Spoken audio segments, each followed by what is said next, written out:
Women on ships are bad luck? I beg to differ.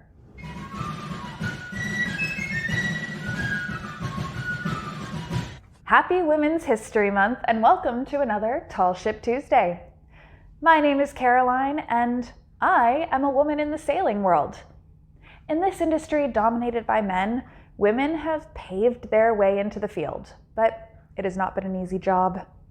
I know as a woman on Providence, I feel proud to be a female crew member on board and very thankful for the women who came before me.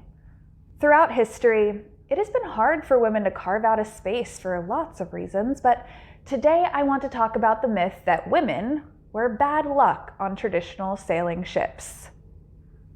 In the 18th century, there was a myth that women were bad luck on ships. It is actually still a superstition I hear to this day from time to time while working here on our tall ship in Alexandria. According to the New Zealand Maritime Museum, this myth originated from the idea that women could cause the crew to be distracted.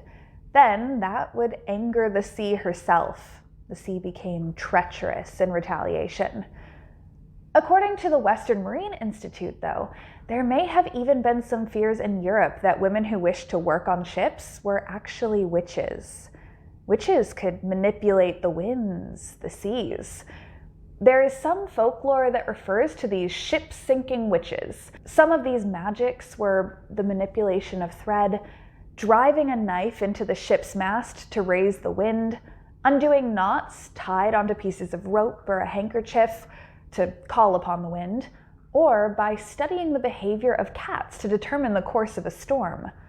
These fears of the supernatural, irrational or not, used or not by ship's captain and crew, were another reason to bar women from these spaces.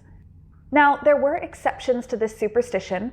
First, women as figureheads on the head of a ship.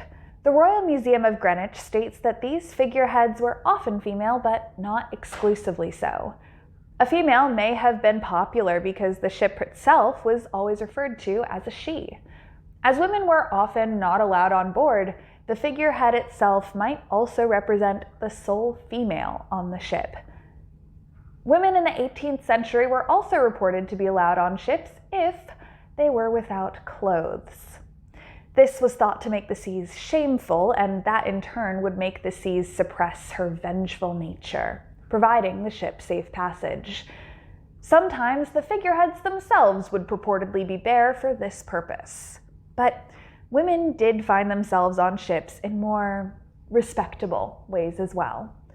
Wives and daughters of captains or higher-ranking crew were commonly welcomed onto ships. They even learned about navigation and sailing while aboard, though unless in an emergency, they were not called upon to participate in actions on board the ship.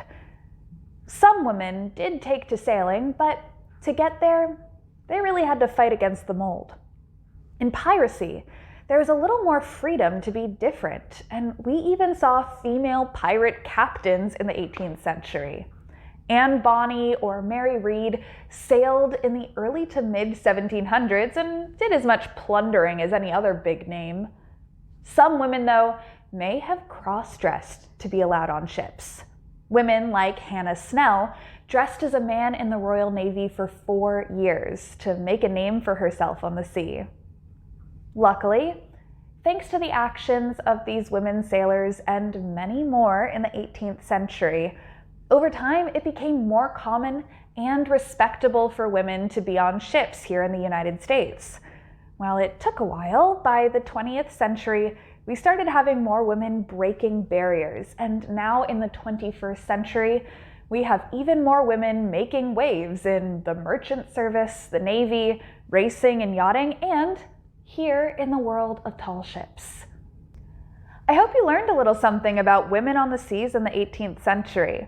If there's anything that intrigued you about this video, the adventure page is linked below deck with sources and links to further reading on some of the topics we covered. If there's anything you want to learn about more in depth, leave a comment while you're down there and maybe we'll get to it in a future video.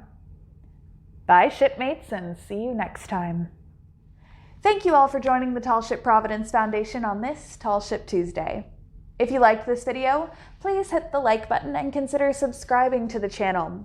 We put out new educational material each week about maritime history, seamanship, tall ships, and even the occasional sea shanty, so don't forget to share this with someone who might want to learn something new.